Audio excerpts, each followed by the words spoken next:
तर 12 ज्योतिर्लिंगांमधील सर्वात उंचावर बसलेले ज्योतिर्लिंग म्हणजे केदारनाथ ज्योतिर्लिंग।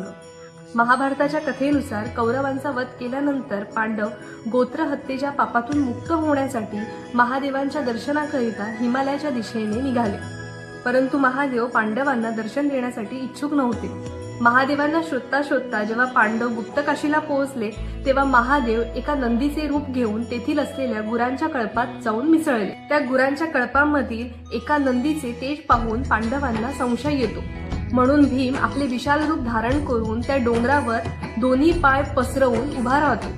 भीमाच्या पायाखालून सगळी गुरे पार होतात, परंतु नंदीरूपी महादेव तेथेच उभे राहतात। त्यामुळे भीम त्या नंदीरूपी महादेवांचा पाठलाग करतो।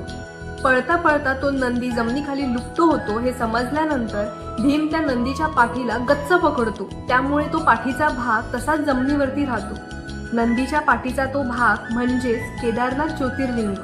भविष्यात जर केदारनाथाच्या दर्शनाची संधी मिळाली असेल तर नक्की दर्शन घ्या।